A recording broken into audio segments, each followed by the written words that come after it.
changement. On prenait exemple sur l'eau.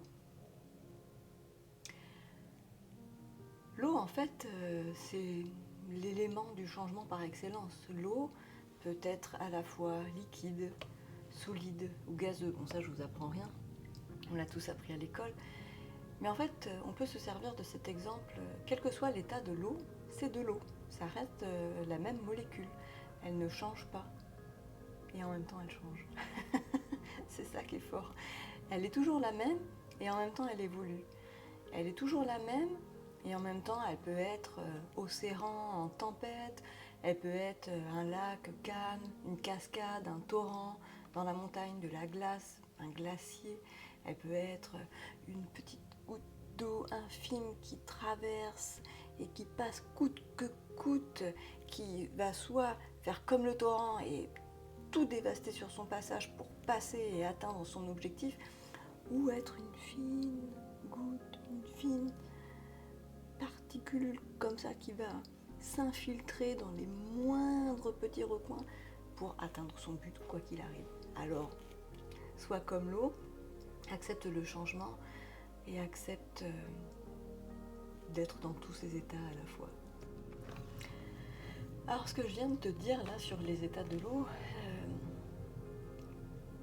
m'a été inspiré en partie, vraiment je dis bien en partie parce que j'ai eu cette idée, c'est bizarre des fois comme c'est foutu, j'ai eu cette idée de faire un article sur le changement parce que tous les mois je fais un article sur un petit magazine local et du coup j'avais mon devoir à faire, je voulais parler de changement et bon j'avais pas spécialement d'inspiration, enfin c'était pas fluide en fait.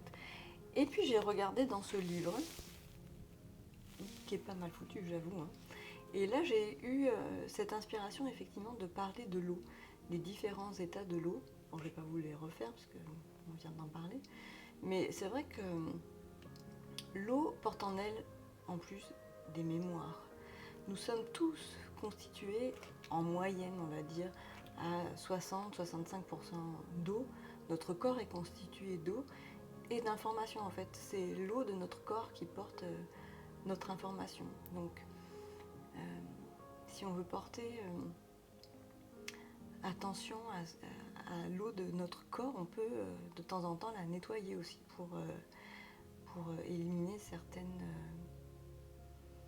certaines choses qui stagnent. C'est comme voilà, l'eau qui stagne, qui croupit, c'est pas terrible. Je pense que des fois dans notre corps, ça peut se produire aussi ça, hein, des petits croupissements, des petites stagnations de notre énergie. Et puis apporter une nouvelle information à l'eau de notre corps. Je ne sais pas si vous connaissez les expériences de Emoto sur la mémoire de l'eau. C'est lui qui prend en photo des cristaux d'eau auxquels il a donné des informations d'amour. Et alors là, les cristaux sont juste magnifiques. Ils forment oui, ils ont des formes toutes jolies, et puis d'autres qui reçoivent l'information de haine, de colère, il y a même des expériences qui se font avec des plantes, une qui reçoit de l'amour et l'autre qui reçoit de la haine ou à laquelle on ne porte pas du tout attention. Et elle n'évolue pas du tout pareil. Donc c'est vrai que c'est cette eau contenue dans notre corps qui donne l'information et qui fait qu'on évolue.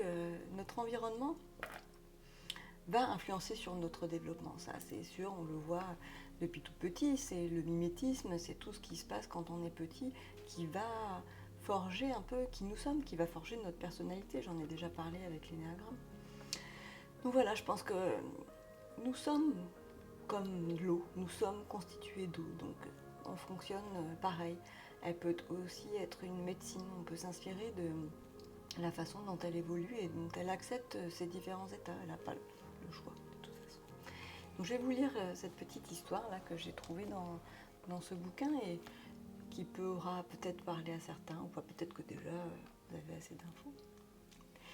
Alors je chausse mes lunettes, hein, mais c'est dingue comme je me vois mieux à l'écran aussi. Alors c'est parti pour la lecture. Il était une fois une goutte d'eau qui vivait dans l'océan. À l'endroit où elle vivait, elle se plaisait beaucoup. Elle avait beaucoup d'amis gouttes d'eau et tout se passait parfaitement pour elle. Mais un jour, la température commença à augmenter. C'était l'été qui venait et le soleil se mit à chauffer sur la surface de l'océan. La goutte d'eau commença à se sentir toute bizarre. C'était étrange, mais elle avait l'impression de grandir. Et ce n'était pas seulement une impression, elle grandissait. Et à mesure qu'elle grandissait, elle devenait également plus légère. Tout à coup, elle fut si grande et si légère qu'elle s'envola. Elle monta très haut dans le ciel et arriva dans un nuage, qui était un endroit qu'elle ne connaissait pas. Le nuage était peuplé de gouttes d'eau comme elle, et s'était transformé en vapeur d'eau. La petite goutte d'eau était un peu triste, car elle avait laissé certaines de ses amies les plus chères dans les profondeurs de l'océan. Et au bout de quelque temps, elle se fit de nouvelles amies, s'habitua à sa nouvelle taille, à son nouveau poids, et commença à aimer sa nouvelle vie dans les airs, dans ce nuage, toujours inondé de lumière par le soleil, le jour, et par la lune la nuit. C'était très beau de vivre ainsi. Mais un jour, elle ressentit quelque chose d'autre. Il fit subitement très froid. Elle rapetissa tout d'un coup et devint très lourde. Sans avoir eu le temps de dire ouf, elle se mit à tomber très vite vers un endroit qu'elle ne connaissait pas et qui s'appelait une montagne.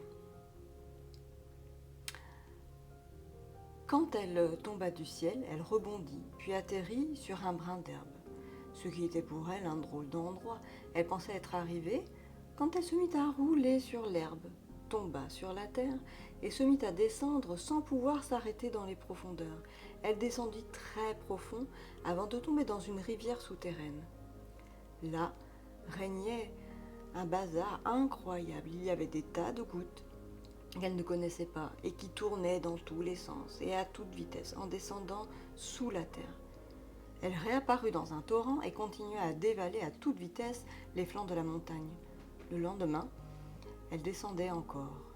Elle allait tellement vite qu'elle n'arrivait pas à s'habituer, puis elle finit par se faire une nouvelle vie, qui était de couler très vite parmi les milliers de gouttes d'eau. La vitesse ralentit, donc elle se mit, elle aussi, à descendre très lentement, et la vitesse lui manqua.